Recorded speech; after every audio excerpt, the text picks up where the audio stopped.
el gran privilegio de contar con una de las figuras más importantes de la política latinoamericana, María Corina Machado. Sé que muchos de ustedes ya saben exactamente quién es y probablemente esta presentación está de más. Sin embargo, quisiera resaltar que María Corina es la figura principal del movimiento democrático venezolano y fue la arquitecta de la histórica victoria de Edmundo González en las elecciones del pasado 28 de julio del 2024. María Corina es una de las voces más firmes en la lucha por la libertad y la democracia en Venezuela y es la fundadora del movimiento político Vente Venezuela. Ha sido una defensora incansable de los derechos humanos y el Estado de Derecho, tanto dentro como fuera del país. María Corina, es un gran honor tenerte aquí con nosotros. Tu incansable labor frente a la adversidad se ha convertido en un símbolo de esperanza y de resistencia para todos los venezolanos y para todos aquellos que defiendan la democracia a nivel global. Gracias por tu tiempo en momentos como estos y bienvenido a Éxito. No, orgullosísima yo, agradecidísima, Andrés, porque yo creo que este es el momento donde es importante recordar los valores que nos unen y por los cuales se construyó toda esta enorme fuerza ciudadana y muchos de esos valores los representas tú. Y me encanta esa expresión éxito porque eso es lo que nosotros vamos a darle a todos los venezolanos, uno por uno, la posibilidad de tener eso, éxito en su vida, en su trayectoria, en su futuro. Exactamente, estoy totalmente de acuerdo contigo. Este es un país de éxito, así que vamos para el éxito de todos. Y esa es la lucha que tú has llevado. Y bueno, María Corina, tenemos mucho que hablar, así que hemos preparado bastantes preguntas. Creo que muchos te conocen, pero quizás hay partes de tu vida, de tu historia, de tu lucha que no conocen y espero poder tocar algunos de esos puntos hoy. Y quisiera comenzar, María Corina, por el principio, por tus orígenes, por tu niñez y cómo fue vivir en una Venezuela diferente y cuáles fueron esas influencias que te llevaron a ser la persona que hoy tanto admiramos. Y también yo creo que hay muchas personas que están interesadas en saber cuándo fue ese momento de cambio en el que pasaste de la vida más profesional a decir, mira, yo quiero involucrarme en la política, ¿no? ¿Y qué te llevó a eso? Mira, cuando yo pienso en mi infancia y pienso en una palabra, yo recibí muchísimo amor de mi papá, de mi mamá. Yo digo que yo crecí en las piernas de mi abuelita porque nosotros vivíamos en su casa. Entonces, de alguna manera, el concepto de la familia unida fue algo siempre que yo valoré enormemente. Y la noción del trabajo.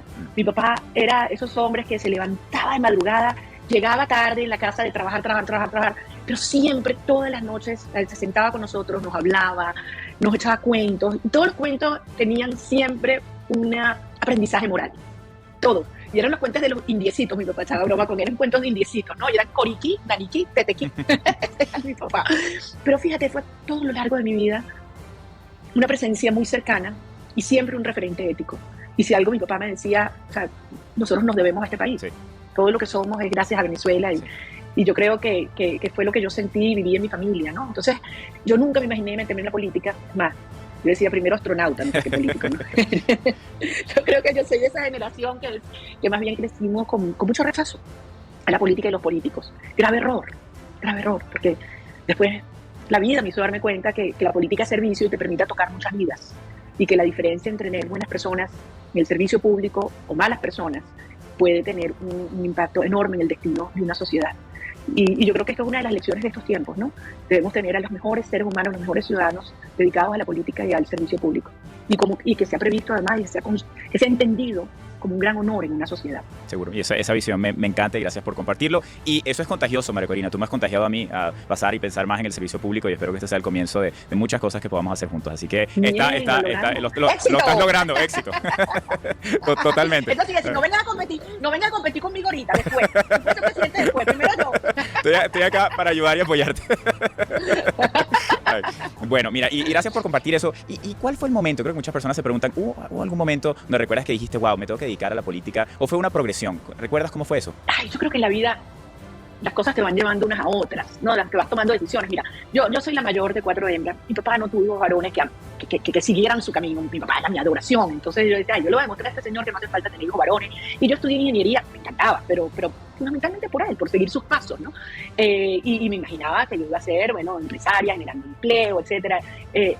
Y en un momento de mi vida, yo estaba a punto de tener mi bebé y con mi mamá fuimos a un centro de atención de niños abandonados.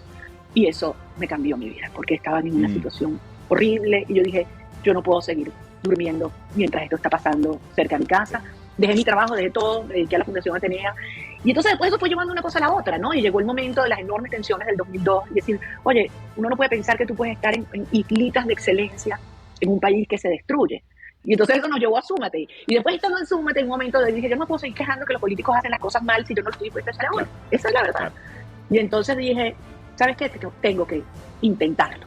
Y bueno, mira, aquí estamos, ¿no? Y si algo me arrepiento es no haberlo hecho antes, ¿sabes? Aunque yo creo que haber pasado por todos estos sectores, haber estado en el sector privado, haber estado en el sector de las ONG y el servicio social, haber estado en la academia dando clases, de alguna manera me permitió tener una vida o una aproximación distinta a la política, ¿no? Seguro, seguro.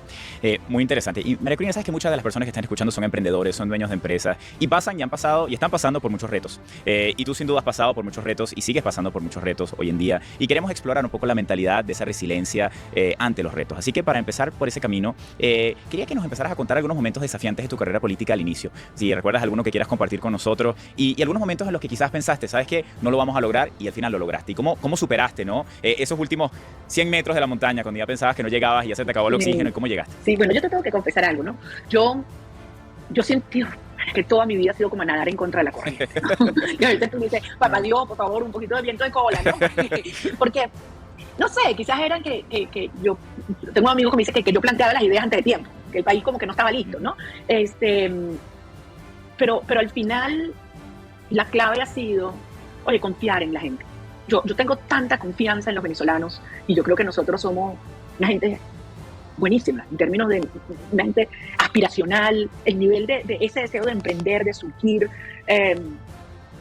la apertura a otras ideas, incluso a nuevas tecnologías. Los venezolanos siempre íbamos como adelante probando las cosas que otros países no probaban. O sea, el respeto a la familia, la generosidad, o sea, yo creo que nosotros, y el trabajo, porque se cuenta que los venezolanos somos flojos, es mentira, o sea, eso es mentira, y lo ves en la Venezuela de hoy, como la gente está echándole un carro, a pesar de todo lo que tenemos en contra, ¿no? Entonces, yo creo que, bueno, yo empecé a hablar de cosas que la gente hace muchos años quizás no estaba lista para oír, y nueva forma de hacer política, diciendo la verdad, cruda, dura, y ahora yo lo veo, y digo, wow, ¿sabes? Como la gente, digo, aquí nosotros no queremos bolsas de comida, yo no quiero que nadie baje la cabeza mendigando. Yo quiero un país donde tú eres dueño de tu futuro. Y tú subes con tu trabajo. Y lo que queremos es dar oportunidades. Pero tú y la gente, ¡guau! El respeto a la propiedad privada. A que todos somos iguales ante la ley. De que tú no vas a vivir de que te reparten nada. O sea, yo siento, Andrés, que esto para mí en un principio es muy difícil hablarlo. La gente me decía, mira, tú no vas a llegar ni a la esquina. No, me lo decían muchas veces. Pero al final, esto es un país que nos hemos descubierto, ¿no? Y hemos aprendido mucho. Y yo lo veo ahora. Momentos difíciles. Y por cierto, María Corina, yo estoy de acuerdo contigo. Yo creo que el venezolano y el latinoamericano es muy emprendedor. Yo creo que todos conocemos al amigo, a la amiga, a la tía, que todos tienen el trabajo, el negocio del lado, vendemos esto, hacemos lo otro, todos nos estamos moviendo todo el tiempo para progresar, para lograr crear valor. Así que creo que eso es parte del ADN del latinoamericano y del venezolano, y lo que necesitamos son las condiciones para poder crear y para poder crecer lo que tenemos. Claro. Así que totalmente de acuerdo. No, si tú le metes, imagínate tú, estando como estamos, con un régimen que acabado con la propiedad privada, donde Venezuela está en el último lugar en Estado de Derecho en el mundo, donde pretenden imponerte a la fuerza y perseguir a quien emprende bien, porque vamos a ser realistas.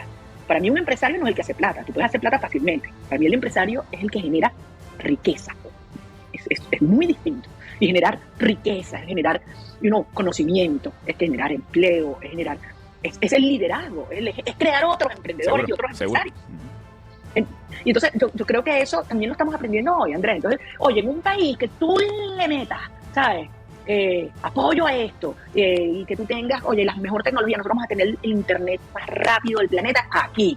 O sea, y vamos a poner a Venezuela a volar, y donde va a haber además intercambio tecnológico a altos niveles, donde además van a haber estímulos para la inversión aquí. Oye, ¿tú sabes lo que es la capacidad de generación de energía limpia que tiene Venezuela?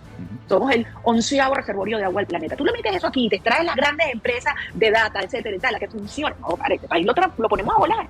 Entonces, bueno, nada, me fui del tema. Nos fuimos del tema porque nos emocionamos. Y vamos a volver a ese tema en unos minutos, que es cómo nos imaginamos esa Venezuela del futuro.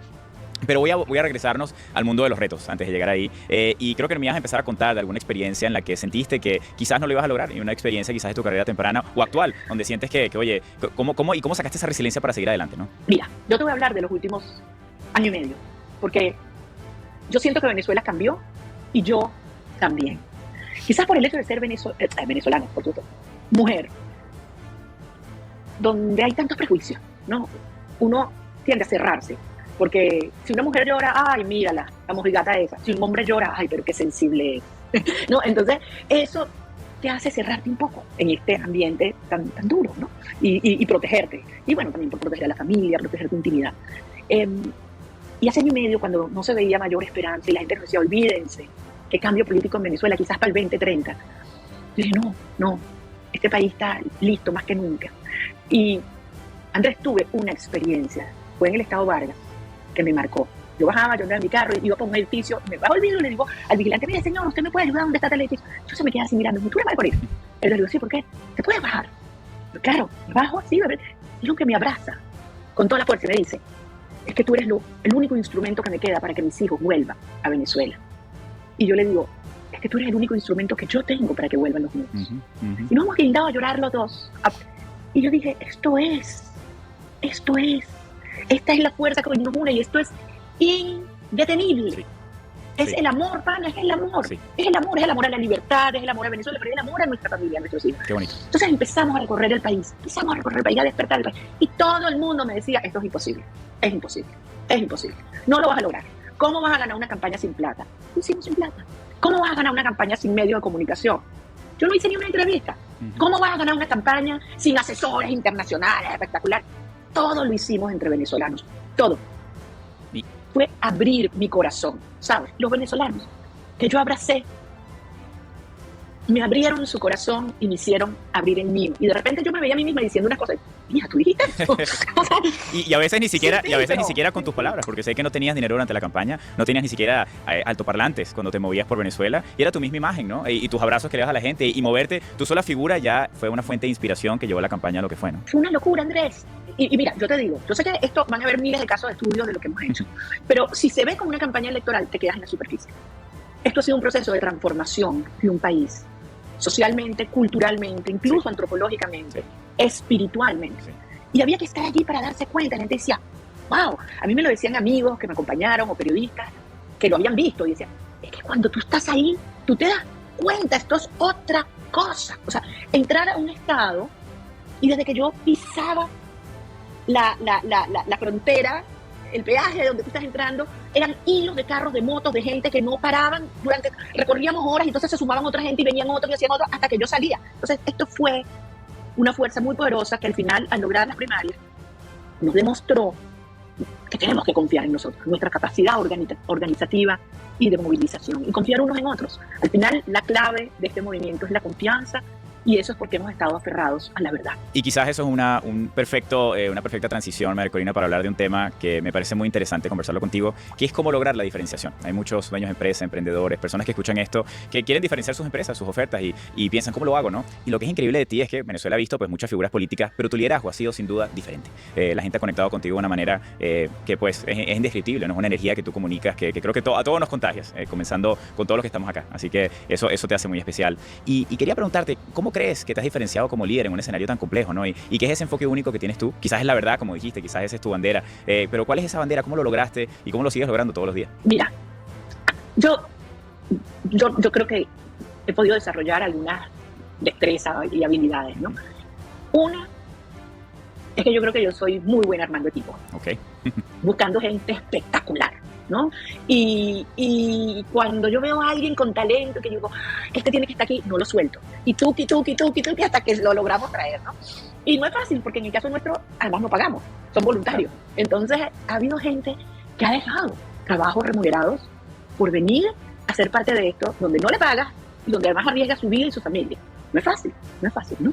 Pero hemos hecho unos equipos de altísimo desempeño, pero sobre todo donde hay alineación a nivel de valores. Para mí, la fortaleza ética lo es todo.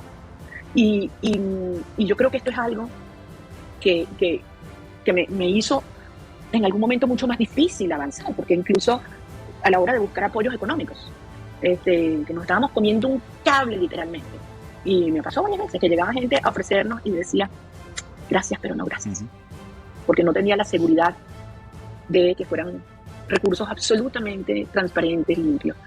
Y eso te permite a ti tener una libertad de conciencia y de acción, donde no le debes favores a nadie, y donde los venezolanos saben que siempre vas a poder actuar con base en tu conciencia. Yo creo que eso nos ha dado como esa condición y que genera confianza también en los demás venezolanos. Entonces, yo creo que esto sí es una nueva forma de hacer política distinta, ¿no?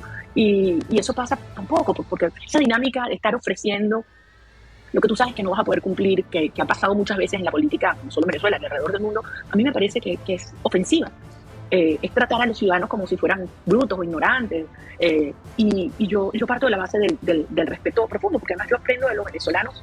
Lo que yo soy hoy es producto también de todo este aprendizaje que he tenido de cada venezolano. Cuando hablamos contigo largo, yo, wow, todo lo que aprendí la primera vez que hablé contigo, pero me pasa igualito con el campesino, ¿sabes? O la enfermera, o el chamito que se me acerca, ¿no?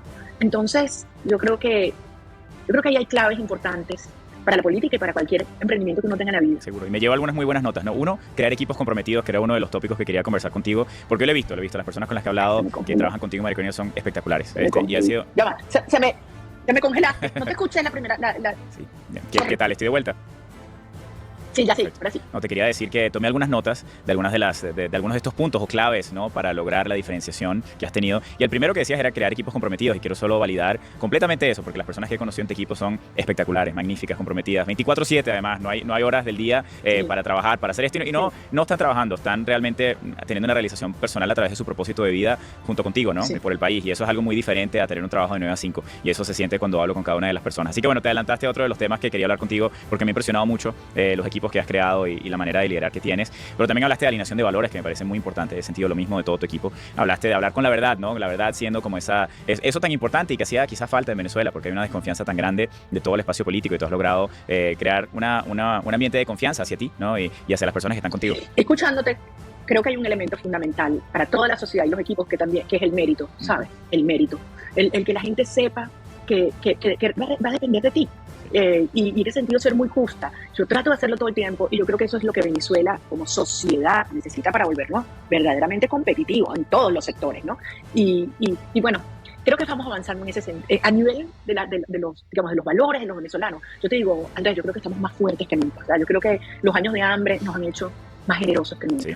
¿Sabes? Los años de persecución nos han hecho más valientes que nunca. Los años de colapso del sistema educativo, de salud, valoramos la información y los conocimientos más que nunca.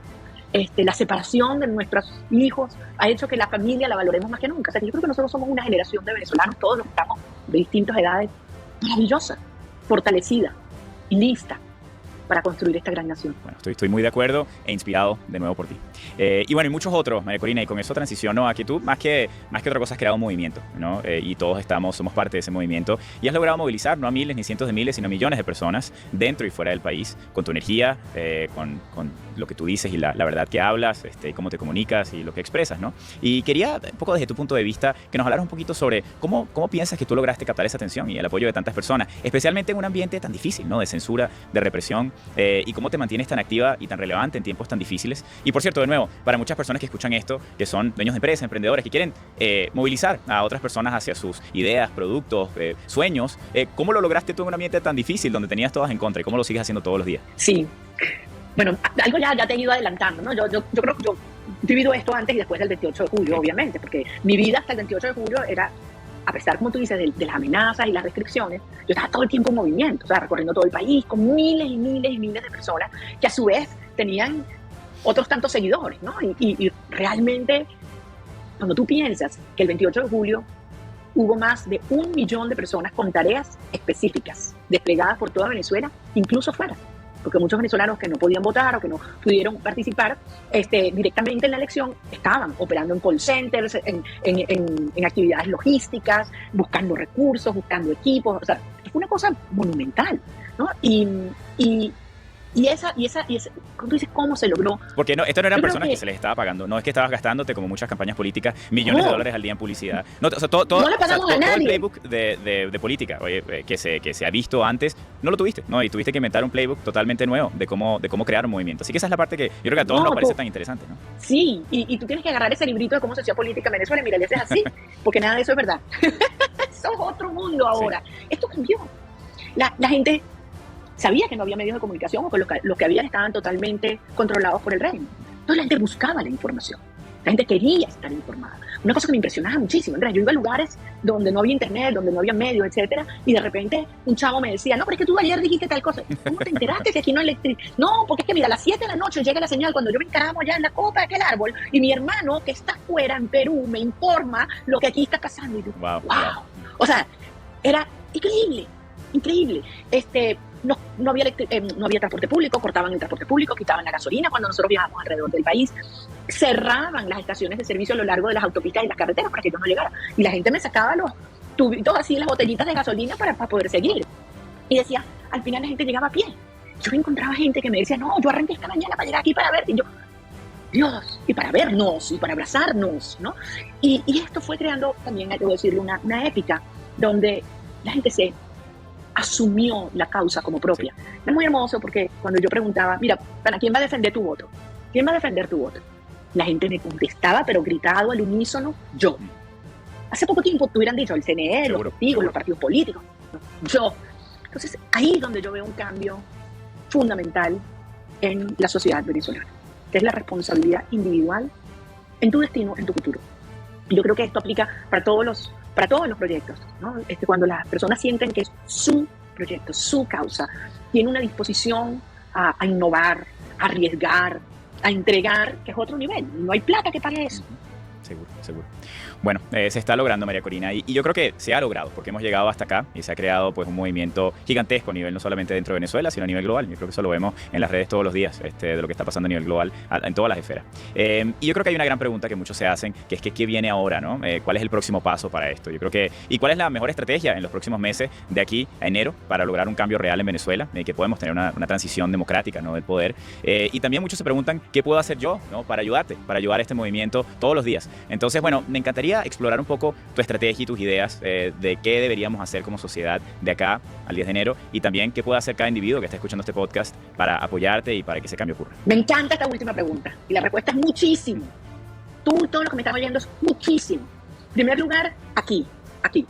Todas las luchas en la vida se ganan o se pierden aquí. Y aquí, obviamente. Y yo sí quiero decirles algo. Nosotros nunca hemos tenido la fuerza que tenemos hoy como sociedad. En 25 años nunca hemos estado tan fuertes y unidos. Esa elección terminó 70-30 con las reglas de la tiranía. Andrés, hubiesen votado los venezolanos que están afuera, que no los dejaron, que tienen derecho. Los chamos que cumplieron 18 y no los dejaron votar. Los que movieron de un lado para otro. Esto queda 90-10. Como mínimo. O sea, darnos cuenta lo que significa un país unido así. Eso no pasa en ninguna otra parte del mundo. En segundo lugar, tenemos un liderazgo legitimado por las primarias, por la elección. Hemos logrado unir una dirección política, y te lo tengo que decir, ahí había personas con las que yo no me llevaba bien, y yo no le caía bien. Y hoy somos hermanos, porque tanta persecución, mira, nos ha unido, y nos queremos, nos respetamos y nos queremos. Y hay una comunidad internacional que entiende lo que Venezuela representa, no solo para los venezolanos, para toda la región, O sea, la resolución satisfactoria de este conflicto, la transición a la democracia, es la prioridad más grande que tiene en Occidente todos nuestros países, incluyendo los Estados Unidos. Venezuela se ha convertido en el hub del crimen organizado. Nosotros lo vamos a transformar en el hub energético de las Américas. ¡Wow! Lo que esto significa. En vez de exportar gente, nosotros vamos a traérnoslos de vuelta. Sí. Y vamos a exportar mucho petróleo y mucha energía y muchos otros activos en industrias tecnológicas, servicios, cuánta cosa tengan ustedes en la cabeza, porque no hay otro país que tenga las oportunidades que tiene Venezuela, por la ubicación geográfica, por los recursos que tenemos, por la energía, por la infraestructura y por la gente. Entonces, yo creo que este es un momento en el cual hay que entender. El régimen decidió radicalizarse y atrincherarse detrás de la violencia para sembrar terror. Eso no es una señal de fortaleza, sino de debilidad. Es una señal de desesperación. ¿Te puede hacer mucho daño? Lo hace. Mientras tú y yo estamos hablando, tenemos compañeros presos, escondidos, torturados.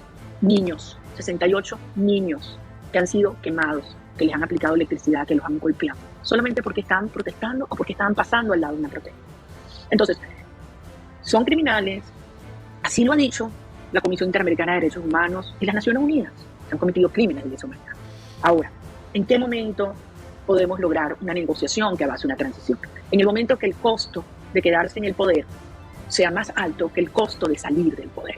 Ese costo de quedarse a la fuerza hay que subirlo, hay que incrementarlo. Todavía no estamos allí. Pero ese proceso de incrementar ese costo y que Maduro entienda que por su propio bien lo que le conviene es una negociación acordada con nosotros, donde daremos incentivos y garantías. Y esto es muy importante que lo tenga todo el mundo claro, no hay manera de que Venezuela sea estabilizable en lo financiero, en lo económico, en lo político o en lo humano y social con este sistema de poder. No hay manera.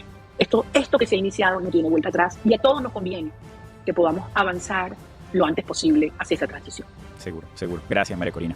Y quisiera, en esa nota, ¿no? ¿Qué podemos hacer? Porque te quería preguntar, mira, si pudieras darnos como 2 o 3 tips de qué podemos hacer, el top 3, ¿no? De las cosas que podemos hacer todos los días, los venezolanos que te estamos escuchando para ayudar. Todos los días. O sea, pensar. El régimen quiere normalizar este horror y hacernos creer que no vamos a ganar. Yo necesito que lo primero sea que todos nos convenzamos que esta lucha tiene un solo destino y es hasta el final. Y que lo digamos. Hay que hablarlo, hay que decirlo. Tenemos que asegurarnos que el mundo le da la prioridad que tiene a Venezuela y eso lo logran los venezolanos afuera y que Venezuela siga, o sea, cada vez más esa causa global. Entonces, hablar, tuitear, o ¿cómo se llama? ¿Cómo se dice con X ahora? Publicar en Instagram, en todas las otras redes sociales, reunirse con los amigos, explicarle a toda la gente afuera, presionar a los gobiernos donde ustedes viven, mandar cartas, protestar. Las protestas que no se pueden hacer en este momento en Venezuela, que ya vendrán, sí se pueden hacer afuera. Y desde luego, enviar de vuelta a casa todo lo que puedan. Enviar apoyo, enviar energía y los que puedan apoyar, incluso con recursos económicos. Así sea, mira, $1 al mes y 5, esto, para que la gente pueda hacer volantes, para que la gente pueda movilizarse, para que la gente pueda comunicarse por telefónicamente, etcétera. Todo ayuda, todo ayuda. A veces parece que es poquito, pero la suma, eso lo vimos el 28 de julio, todo el mundo metiendo allí. Así fue que hicimos esta campaña. ¿Cómo se financió esta campaña? Lo que implicaba comprar algunos equipos, algunos materiales, la parte de la comunicación, etcétera.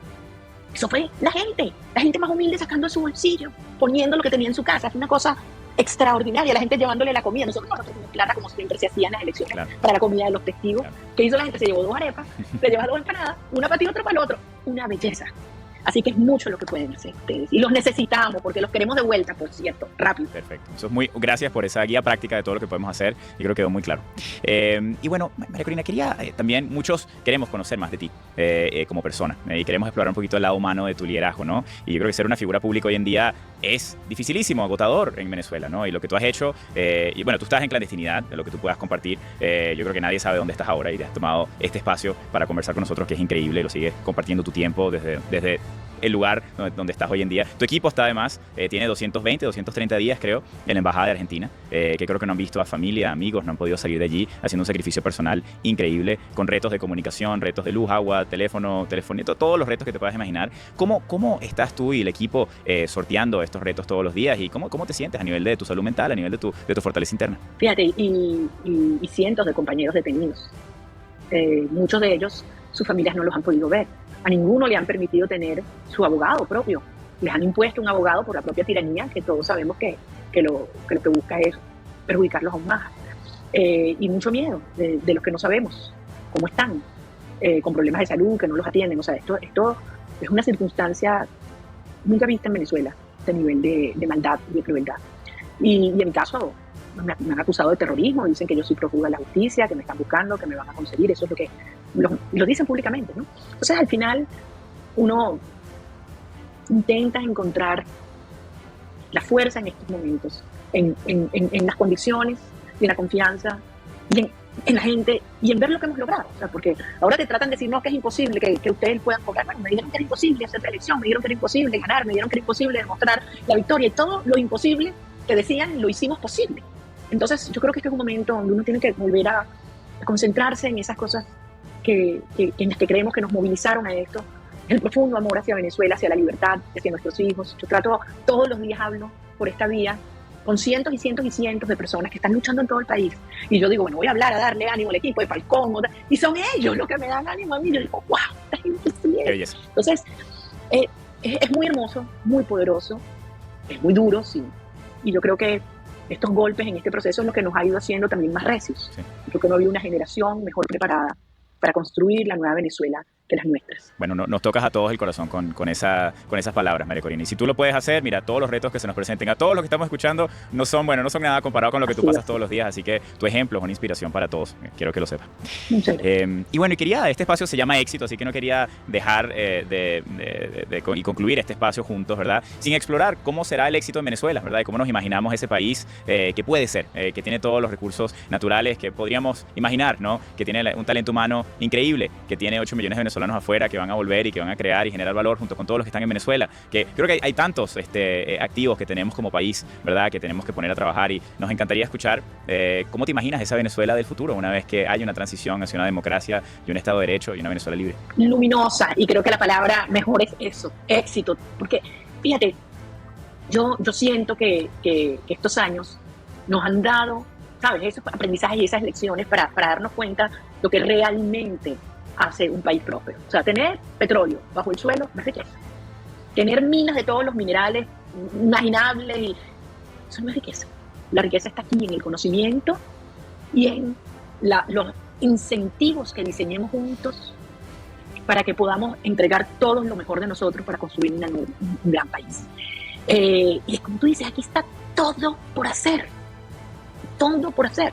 Y yo siento que estos años de separación que tantos de ustedes han tenido que irse, bueno, les ha permitido formarse, crear redes de contacto espectaculares, conocer qué funciona y qué no funciona en el mundo, bueno, y no conformarnos, porque a mí hay gente que me dice, yo lo que quisiera es tener un país normal, y yo, ¿normal? No, ¿tú crees que hemos pasado todo esto por un país normal? Nosotros vamos a tener un país excepcional. O sea, nosotros vamos a tener el mejor sistema educativo del mundo, no de América Latina, del mundo. Nosotros vamos a tener el mejor sistema de salud pública del planeta. Nosotros vamos a transformar un sistema judicial como nunca antes ha habido en este hemisferio. Óyame, así, nosotros vamos a aspirar a lo máximo. Y tenemos, paradójicamente, una oportunidad que muy pocas sociedades tienen a lo largo de la humanidad. Y es que esta gente destruyó todo. No queda una sola institución. Entonces hay menos resistencias, me explico, para innovar, para crear realmente. Y va a ser un país donde tú vas a ver, aquí la gente todos van a trabajar, todos van a tener oportunidades de emprender. Y yo digo, una sociedad trilingüe. Todos nuestros carricitos van a hablar inglés, español y el lenguaje digital. Van a ser unos cracks en todo lo que es programación y tal, porque eso es lo que nos va a insertar en la nueva economía. Y allí debemos ser también competitivos. Seguro. Y María Corina, te valido completamente, y creo que la historia de mi cofundador Wilmer Sarmiento y la mía fue esa. Empezamos de un pequeño apartamento de estudiantes, éramos estudiantes de la Simón Bolívar, estábamos estudiando ingeniería, tuvimos la idea, ¿no?, de lanzarnos a hacer algo que hace 15 años parecía imposible, ¿no? Esto de conectarse por un salón virtual y dar clases de 24/7 con profesores, era algo que sonaba muy extraño en esa época, ¿verdad? Y bueno, y empezamos a trabajar desde un pequeño apartamento con computadores prestados, nadie nos daba nada, mis dos padres son sociólogos, de paso, no es que venía de una familia de negocios, ni capitalista, ni que en la mesa de desayuno, almuerzo y cena se hablaba de impacto social, no de cómo hacer dinero. Y ahí empezamos, ¿no? Desde ese momento, y empezamos a contagiar a las personas a nuestro alrededor, y terminaron habiendo 20 programadores trabajando desde ese pequeño apartamento. El único beneficio era que había una muchacha que se llamaba Alicia, que cocinaba divino, y hacía arepas y caraotas y carne mechada, y la gente venía de la universidad a comer, y entonces le decíamos, oye, pero programa un ratico ahí la plataforma de Open English, así fue que comenzamos, y terminamos yéndonos a un lugar muy competitivo, que era Silicon Valley, donde, como sabes, allá están los mejores emprendedores de todo el mundo. ¿Y qué teníamos nosotros para ganar? Oye, si te pones a ver, no veníamos de una familia adinerada, no habíamos ido ni a Stanford ni a Harvard, no teníamos la educación ni los contactos, ni habíamos levantado capital antes, pero sabes que teníamos el entendimiento de Latinoamérica. Teníamos el entendimiento de esos retos que tú describes y de las oportunidades que traen los retos. Y mientras muchos otros emprendedores mejor financiados, mejor educados, etcétera, empezaron otras compañías de idiomas, nosotros sabíamos exactamente qué necesitaba un hispano para aprender inglés. Sabíamos que necesitaba conectarse con un nativo para poder conversar 24/7. Sabíamos que la manera de mercadear esto era a través del humor, y ahí salió Guacho y salió Repollo Rechicken y tantas cosas que a alguien en Silicon Valley no se le hubiese ocurrido, ¿verdad? Pero nosotros, por ser latinos, jugamos a nuestra fortaleza, que era entender de dónde veníamos, ¿verdad? Y eso quiero solo ponerlo como ejemplo de que realmente estoy totalmente de acuerdo contigo, que los retos son las oportunidades que tenemos nosotros por delante, y que Venezuela tiene todo por crear, y que ahora es que viene la mejor parte de esta película, sí. Y todos vamos a ser parte de eso gracias a ese gran esfuerzo y ese movimiento que has comenzado. Así que, María Corina, muchísimas gracias por haberte unido a este espacio, gracias por inspirarnos todos los días, me has inspirado a mí a hacer un cambio en mi propia persona, y creo que soy uno de muchos millones que se sienten de esa manera cada vez que solo te vemos y te seguimos todos los días, así que mil gracias por todo lo que haces todos los días. No, y tú que eres un ejemplo para nuestros chamos, ¿entiendes? Eso es lo que yo quiero, que todos los chamos venezolanos te vean, y yo también voy a montar mi empresa gigantesca en el mundo entero. Es un país lleno de ideas, y aquí está todo por hacer. Así que confiemos en nuestra fuerza, tengamos la certeza de que esto que arrancó es indetenible. No puedo decirte cuántos días faltan, pero sí que estoy absolutamente convencido que el destino es ese, la libertad, el regreso de nuestros hijos para la casa, y echarle bola, que no es grosería, por cierto. Echarle bola y poner este país a valer. No es grosería, por cierto, no sé si en otro país, pero en Venezuela no. Por cierto, y te digo algo, yo creo que yo estoy de acuerdo contigo. A mí las cosas nunca me han salido ni a la primera, ni a la segunda, ni a la tercera, ni a la cuarta, ni a la quinta. Es a la décima, pero sabes que con resiliencia, con perseverancia, eso es una ventaja competitiva. Al final, eso es una gran ventaja competitiva. No sabes cuántos emprendedores o otras empresas se han quedado en el camino porque pierden la esperanza, ¿no? Y a veces hablo con emprendedores que me dicen, oye, ¿será que Dios no quiere que yo sea emprendedor o que mi compañía funcione? Y digo, no, te están testeando, eso es parte del proceso, y te van a haber muchos retos en el camino, y vas a ver igual que cuando llegues, todos esos retos son las enseñanzas que te hacen quién eres hoy, ¿no? Y eso lo vemos todos los días en ti. Así que ese es el ejemplo, es resiliencia, hay que seguir adelante, no perder la fe, día a día vamos trabajando. Y mira, estamos contigo para apoyarte todos los días y gracias por ser esa fuente de inspiración, María Corina. Gracias, los quiero muchísimo. Gracias, gracias, gracias. Dios nos bendiga. Un gran abrazo y por supuesto, éxito. Mucho éxito.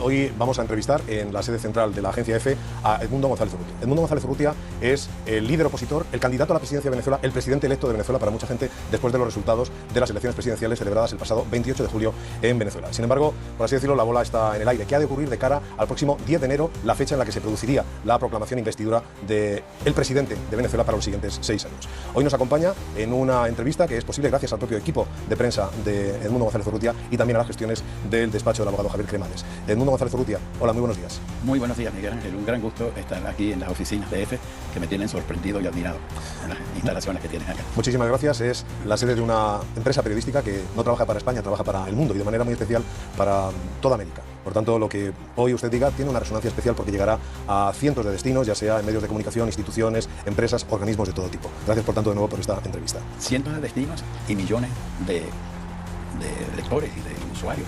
A través de los medios de comunicación, que lógicamente se hagan eco de sus palabras, así será, una audiencia potencial que supera los 200 millones de personas. En todo caso, hablamos para un ámbito, el ámbito en español, que solamente si a él nos refiriésemos, pues alcanza casi 600 millones de personas en todo el mundo. Luego veamos cuántas cosas importantes nos dice en el día de hoy. Señor González Urrutia, usted ha sido reconocido como presidente electo por Estados Unidos recientemente y ese es un paso importante que se une a otros reconocimientos similares, no solamente de países, también de parlamentos internacionales, el Parlamento Europeo. ¿Qué consideración tiene acerca de esto usted? Ahora mismo, asimismo, ¿cómo se considera? Yo me considero como quien obtuvo más de 7.300.000 votos en las elecciones del pasado 28 de junio. Es decir, el candidato que obtuvo la victoria ese día y que en circunstancias normales de que deberían ocurrir, tomaría posesión de la presidencia de Venezuela el 10 de enero, tal como lo dispone la Constitución. ¿Pero cree que eso es todavía una posibilidad que puede llegar a buen puerto?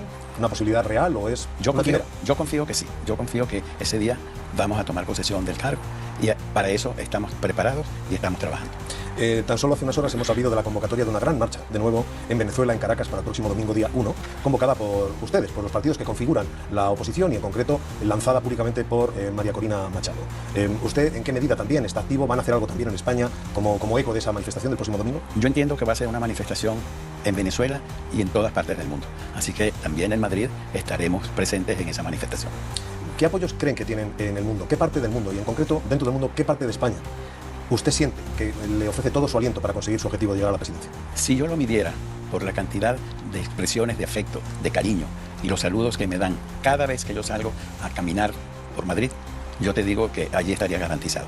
Son pocas las ocasiones en que me permiten salir públicamente, pero cada vez que yo salgo a la calle son manifestaciones de afecto, de apoyo, de respaldo, de enhorabuena. Todo el mundo eso es lo que me dice. Por motivos de seguridad, supongo que usted tiene también restringido sus movimientos. Los movimientos. Pero los movimientos que ha tenido por Madrid o por España, ¿cómo se ha sentido? No solamente el calor de la gente, sino en esa seguridad a la que nos referimos. ¿Siente usted su vida amenazada? En absoluto. Con esas manifestaciones de afecto lo que yo me siento es muy cómodo, me siento como en mi casa. Esa es la verdad. Pero no siente ninguna amenaza especial sobre su persona. No, en absoluto. ¿Tiene algún miedo, sin embargo, por la familia que ha dejado atrás en Venezuela? Bueno, mi familia está parte aquí en Madrid, una hija con 2 nietas, y la otra hija y sus 2 hijos viven en Caracas. Yo confío que van a seguir viviendo en Caracas el tiempo que sea necesario y que no vayan a haber ninguna amenaza sobre ellas. Pero hay algo que me gustaría saber, algo más sobre su día a día. Estaba usted aquí también, como ha dicho, con su esposa, con una de sus hijas, con algunos de sus nietos. ¿Cómo es ese día a día? ¿Qué calor tiene? No digo ya de la gente en el exterior, sino ¿cómo están ustedes viviendo? ¿Están a gusto? ¿Están cómodos? ¿Están disfrutando de alguna manera? ¿O les atenaza una preocupación, un pesar general? En absoluto. Cuando estoy acá en Madrid, porque parte de mis tareas aquí en España es ir a divulgar el mensaje de la Venezuela democrática y de lo que ha ocurrido en Venezuela en otros países de Europa. Así lo hicimos y hemos estado en Portugal, hemos estado en Italia, estuvimos en Bruselas, en La Haya, en Berlín. Y cuando estoy aquí, parte lo dedico a mis hijas y a mis nietos. Yo las voy a buscar al colegio, por ejemplo. Y eso es parte de lo que me satisface, de poder hacerlo en tranquilidad y en confianza estando aquí en Madrid. Volvamos a la manifestación del próximo día 1 de diciembre, que posiblemente se produzca en un momento definitivo, porque se echan encima las Navidades. Cuando nos queramos dar cuenta, estamos en esos días en los que no parece que pase otra cosa que la celebración y la fiesta navideña, y ya enseguida llegará el 10 de enero. ¿Ese día qué tiene que ocurrir?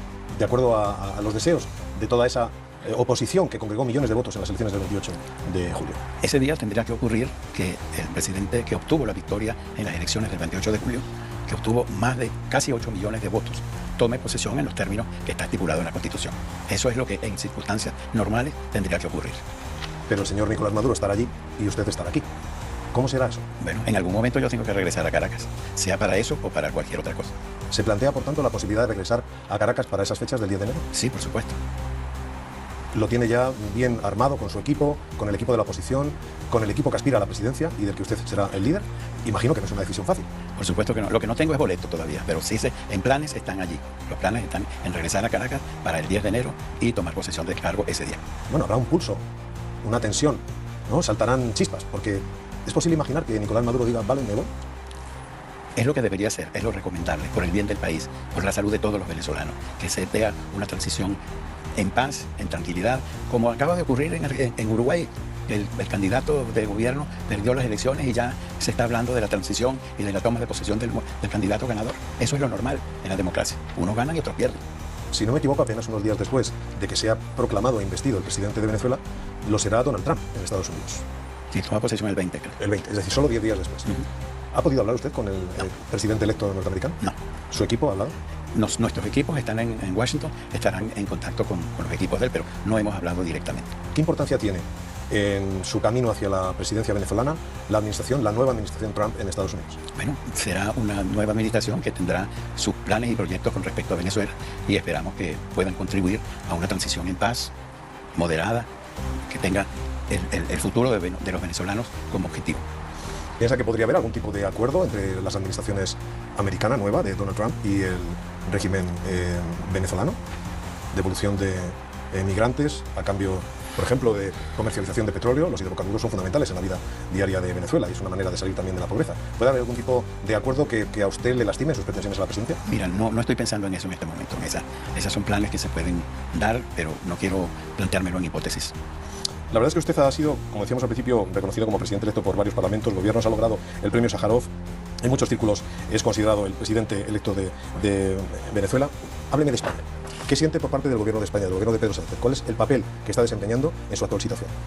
Mira, yo conversé con el presidente del gobierno a los pocos días de haber llegado a España y tengo el mejor recuerdo de esa conversación, una conversación amena, grata, interesado por conocer la situación venezolana y no tengo sino agradecimientos en cuanto a mi recibimiento acá y las facilidades que me han dado.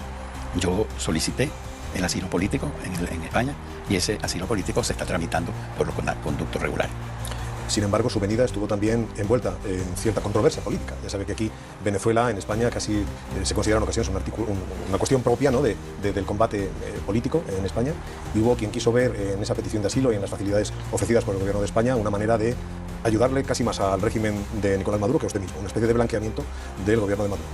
Ese fue un tema que yo estuve consciente de ello y me motivó a hacer un comunicado en el cual yo no quería involucrarme en las cuestiones internas de la política española, ni que mi caso fuera visto y analizado en ese contexto. Por tanto, ¿desmentiría usted a quienes creen que el gobierno de Pedro Sánchez quiso más ayudar al gobierno de Maduro que usted mismo? No. Las conversaciones que yo tuve y lo que he probado hasta ahora han sido manifestaciones de afecto, positivas, de respaldo, y no en ningún momento tengo nada que quejarme de lo que se ha hecho hasta ahora. Hemos hablado de Estados Unidos, pero hay grandes países americanos de cuya posición, en cierto modo, también depende el equilibrio de la balanza. No estoy hablando de Brasil, de México, de Colombia. Si le reconocieran y dieran la espalda a Maduro, ¿estaríamos hablando en otros términos? ¿Hace falta una posición más clara en estos países que le acabo de mencionar? Hace falta que se tome la decisión de toda la comunidad internacional de respaldo a mi candidatura, de respeto a la voluntad popular expresada el 28 de julio.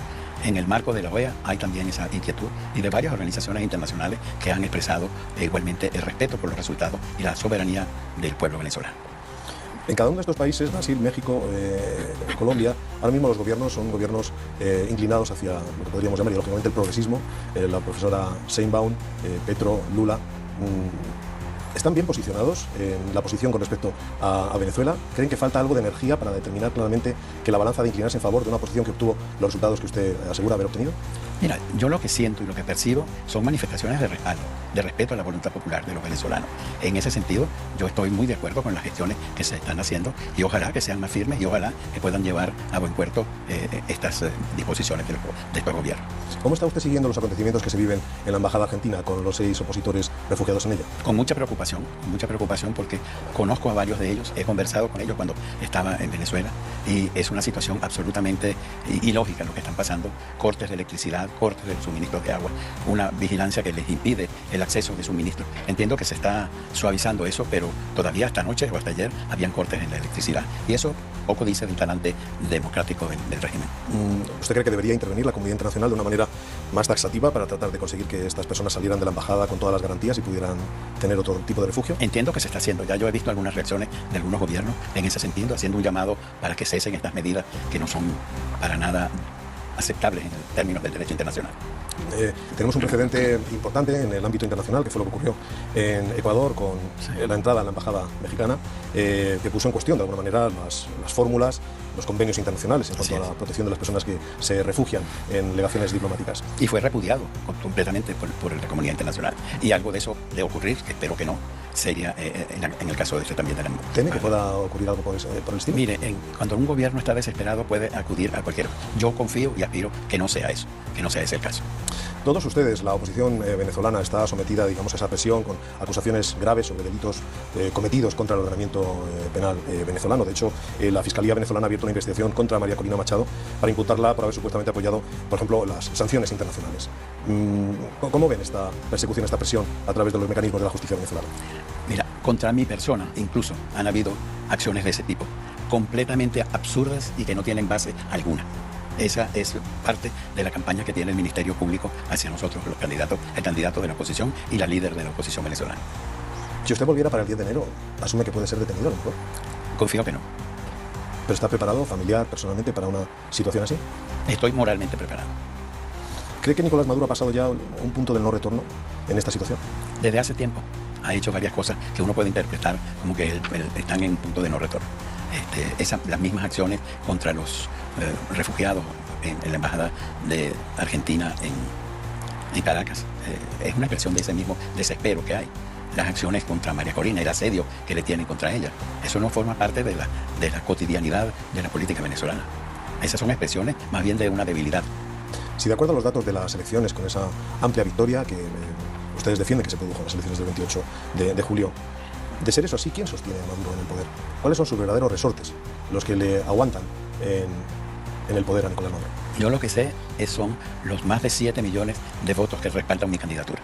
Él obtuvo poco más de 3 millones, o sea que yo lo aventajé por más del doble de la vez. Y ese es el soporte y la moral, fuerza que me da a mí para seguir adelante en esta campaña. ¿Qué papel tiene el ejército, señor González Urrutia, en el mantenimiento, en la perpetuación del actual sistema? Podría decirse que tal vez la cúpula pueda estar manteniendo la estabilidad del régimen, pero la base y los puntos medios de las Fuerzas Armadas son igual el reflejo de la sociedad venezolana. El reflejo donde están pasando penurias, donde un sueldo que no alcanza, donde hay una crisis hospitalaria, en donde hay una inflación insoportable. Todo eso, esas mismas situaciones las están pasando ellos también. ¿Tiene, por tanto, predicamento el mensaje que ustedes llevan al pueblo venezolano, también de las Fuerzas Armadas? A todos los sectores del país. Nuestro mensaje está dirigido a todos los venezolanos. Luego es una cuestión de los mandos militares, de los generales nombrados por Maduro. Sí, pero eso es una cúpula muy pequeña. Esa es una cúpula que tiene un número muy determinado. ¿Han podido mantener usted o María Corina Machado contactos al más alto nivel con la cúpula militar para saber cuál sería su posición en caso de que usted finalmente fuera el presidente de la República Venezolana? Yo no los he mantenido. Desconozco si allá en Caracas nuestros equipos lo han hecho, pero en el caso mío no lo hay. ¿Considera en todo caso que podría ser un mundo impenetrable, ¿no? En el sentido de que todos ellos han sido a lo largo de los últimos años nombrados por el gobierno de Nicolás Maduro y es posible que nos estemos encontrando ante una fortaleza inexpugnable, la del mando militar, ¿no? Y de hecho rocosa y muy adversa a los cambios que han de producirse. Mira, las Fuerzas Armadas funcionan con unas claves que uno tal vez desconozca. Había un dirigente político venezolano que decía que los militares son leales hasta que se rebelan. Bueno, normalmente lo son hasta el último día, ¿no? Bien, los acontecimientos están por desarrollarse. Lo cierto es que usted, por un lado, en esta conversación nos está diciendo que asume el reto de volver a su país para esa fecha, y no queda tanto, queda apenas un mes y medio. Por otra parte, el propio Maduro se está rearmando, el líder chavista, y ha convocado un gran festival mundial antifascista entre el 8 y el 10 de enero, coincidiendo con el día de la toma de posesión de la presidencia de Venezuela. ¿Cómo observa esta movilización de fuerzas antagónicas en las calles de Venezuela? Esas son maniobras que las hacen regularmente. Cuando nosotros convocamos a una marcha un día, ellos convocan otra en la misma fecha en un lugar similar al nuestro. Así que eso no nos sorprende para nada. ¿Teme que pueda desarrollarse un clima de violencia en las calles en algún momento? Potencialmente lo hay, pero la prueba es que hasta ahora no han ocurrido hechos de violencia así desmesurados. El potencial, obviamente que lo hay, el potencial de un conflicto y de un enfrentamiento, sobre todo cuando se hacen esas provocaciones de convocar una manifestación el mismo día y en un lugar cercano al que ha convocado la oposición. Antes, el próximo domingo habrá esta gran concentración en Caracas y en otros puntos del mundo, también en España, en Madrid, entiendo, como usted nos está comentando. La propia María Corina Machado ha hablado de una protesta inédita. ¿Qué puede ocurrir ese día? Porque ya ha habido manifestaciones, grandes muchedumbres a favor de la oposición en las calles, a favor del voto realizado el 28 de julio. Sí, bueno, me imagino que será aquí también algo similar. Yo participé, fui testigo de una manifestación que se celebró en la Puerta del Sol con mucha participación y mucho ánimo de los venezolanos que viven en Madrid. Estando en Europa, usted ha podido viajar por distintos lugares. ¿Qué ha captado? Por ejemplo, ahora mismo en el corazón de Europa, de la Unión Europea, en Bruselas, que está sometida en las últimas semanas también a varios vaivenes y que ha quedado un poco en entredicho su propia estabilidad. ¿Qué ha recogido ahí de apoyo europeo a la posición que usted representa? Mira, en todas las conversaciones que pudimos sostener, desde Lisboa hasta Berlín, pasando por La Haya y Bruselas, no hemos recibido sino manifestaciones de afecto y de respaldo a la situación venezolana. Pero en todos nuestros interlocutores, esa fue la reacción. Y mira que vimos a muchísima gente en todos los países, gobiernos, dirigentes políticos, parlamentarios, líderes sociales. Y de todos no me llevo sino expresiones de respaldo y de solidaridad con la democracia venezolana y con la candidatura que yo represento. En los años 80 había aquí en España un programa que se llamaba Si yo fuera presidente. Imaginemos que usted alcanza la presidencia. ¿Cómo sería la transición democrática que usted establecería para el pueblo venezolano? Lo primero que hay que hacer para lograr una transición en paz es el decreto para la liberación de los cerca de 2.000 prisioneros políticos que hay en Venezuela. Esa sería la primera acción que teníamos que tomar, políticamente hablando. Lo importante sería eso, y también saber cómo trataría un futuro gobierno presidido por Edmundo González Urrutia al régimen chavista, que estaría de salida, y su propio líder, Nicolás Maduro. Claro, pero para eso habrá negociaciones previas que permitirán, Dios mediante, una transición ordenada. ¿Podría llegar a haber una convivencia dentro del suelo venezolano? Convivencia entre cúpulas no. Yo lo que diría es que habrá una transición en donde las bases de los populares puedan tener un espacio y que el chavismo pueda encontrar un espacio. El chavismo es una fuerza política que va a permanecer en el país, teóricamente. Nosotros somos mayoría, por supuesto, pero lo que nosotros deseamos es pasar la página y abrir un espacio para la recuperación de Venezuela. La recuperación en el más amplio sentido, política, económica y socialmente hablando. Pero si usted reingresase en Venezuela, si usted entrase en Venezuela, Maduro tendría que salir. La Constitución permite un solo presidente. Hablo de la persona. Exacto. Yo soy el que voy a tomar posesión del cargo el 10 de enero. Él terminó su mandato y él, no sé, se irá del país o tomará su rumbo. ¿Pero podría ser un ciudadano más en Venezuela? Podría ser un ciudadano más, claro. Permítame que le pregunte con cierta ingenuidad, pero ahí está un poco el quid de la cuestión. ¿Cómo será esa transición? Los líderes del pasado pueden llegar a integrarse en una sociedad civil normalizada, democrática, allí, en Caracas. Usted está fuera. Hablamos de una normalidad no parecida a lo que ahora está ocurriendo, claro. No, pero se supone que yo voy a estar en Caracas para esa fecha. Hábleme de cuál es el modelo para Venezuela que usted defiende, y no me refiero a un modelo de transición o de reparto de poder, su modelo económico. ¿Qué aspiraciones tiene? ¿Cuál es la posición del Edmundo González Urrutia con respecto a los grandes asuntos de la actualidad, el cambio climático, las guerras en curso? Usted se convertiría en un líder de voz internacional. ¿Qué opina sobre los grandes temas que ahora mismo están en la actualidad? Bueno, yo aspiro a llegar al gobierno y establecer un gobierno de inclusión, un gobierno para todos, un gobierno donde todos puedan tener su propia expresión y en el marco internacional tener buenas relaciones con todos los países del mundo, como fue la Venezuela por muchos años. Durante más de 40 años nosotros tuvimos relaciones diplomáticas cordiales y normales con buena parte de la comunidad internacional. Eso es lo que nosotros aspiramos llegar a ser, no tener una política exterior de confrontación y de debate como ha sido estos últimos años. Pero está el mundo muy polarizado. Yo debería preguntarle a quien aspira a tomar posesión como presidente electo de Venezuela, ¿qué opina, por ejemplo, de la guerra entre Israel y Gaza, la guerra en Líbano? ¿Qué opina usted acerca de lo que está ocurriendo? Por supuesto, todas esas guerras son yo aspiro a así como aspiro a la paz y la conciliación de los venezolanos, lo mismo aspiro para la comunidad internacional, una comunidad sin conflictos bélicos, donde se puedan remediar las diferencias a través de los mecanismos previstos en las mismas Naciones Unidas, en la OEA, en todos los organismos internacionales. Donald Trump ha dicho que con la llegada suya a la presidencia norteamericana la guerra en Ucrania acabaría en un día. ¿Sería a cambio de reconocer la pérdida de territorio de Ucrania? ¿Usted secunda esta posición o cómo cree que debería alcanzarse la paz entre Ucrania y Rusia? Es un conflicto muy complejo para yo dar una opinión sobre eso en este momento. Permítame preguntarle también sobre el papel internacional de China, una gran potencia que está tomando posiciones en toda América, especialmente en América Latina, inversiones muy potentes, por ejemplo, en Perú. ¿Qué debe esperarse de la aportación de China como gigante internacional, que lo está haciendo y está haciendo fuerte su influencia en todas partes del mundo? En Europa, en África, en Asia, por supuesto, y en América también. En América Latina e incluso en Venezuela. El gobierno chino tiene inversiones importantes en el sector energético y las tenemos y son unas relaciones que yo podría decir normales, es lo que aspiramos con ellos. Con todos los países del mundo nosotros aspiramos a tener unas relaciones de cordialidad en el marco del respeto a la soberanía y a los principios del derecho internacional. La llegada de usted a la presidencia implicaría un reequilibrio entre las fuerzas más progresistas y conservadoras del propio continente americano. ¿Dónde se enclava usted, dónde se inscribe usted ideológicamente dentro de ese ámbito tan amplio del mundo iberoamericano? Lo primero es el reencuentro de los venezolanos y esa va a ser mi tarea fundamental. La reconciliación del país, la reconciliación de los venezolanos. Pues señor González Urrutia, le agradezco mucho estas palabras, le agradezco su presencia en la agencia EFE y también el corajudo anuncio de que estará usted para el día 10 de enero en Venezuela. Los acontecimientos se desarrollarán rápidamente y EFE será testigo de ello aquí y allá, por supuesto. Muchísimas gracias. Gracias a ustedes por esta invitación y esta cordial conversación que hemos tenido. Gracias.